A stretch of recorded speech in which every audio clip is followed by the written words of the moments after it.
বলছেন যে ফজরের 2 রাকাত সুন্নত কি ফজরের 2 রাকাত ফরজের পর পড়া যাবে? হ্যাঁ, পড়া যাবে। এই ক্ষেত্রে সুনান আবু দাউদে একটি হাদিস রয়েছে, রাসূলুল্লাহ সাল্লাল্লাহু আলাইহি ওয়াসাল্লাম জনৈক সাহাবীকে দেখলেন যে ফজরের পরে সে আরও 2 রাকাত পড়ছে।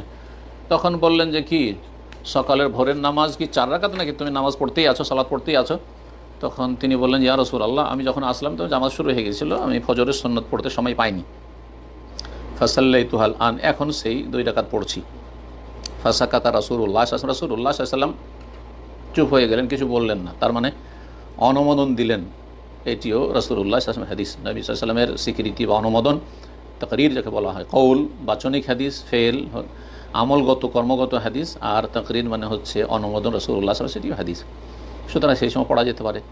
আবার একটি হাদিসে রয়েছে যে সূর্য ওঠার পরে পড়ার কথা, সুতরাং সেটাও করতে পারে। দুটোই জায়েজ রয়েছে। তবে সূর্য ওঠার পরে পড়লে সূর্য ওঠার 15 মিনিট পর পড়বেন, যাতে করে পুরোপুরি সূর্যটা উঠে যায়। ইশরাকের যে সময়টি দেওয়া আছে তার 15 মিনিট পর থেকে শুরু করে দুপুরে সূর্য মাথার উপর আসার 15 মিনিট আগ পর্যন্ত এই সময়টা যে কোনো সময় পড়ে নেবেন। কিন্তু অনেক লোকই ভুলে যান, যার ফলে ফরজের পরে সাথে সাথে পড়ে নেন ওই হাদিস আমল করে, তাহলে সেটা ভালো।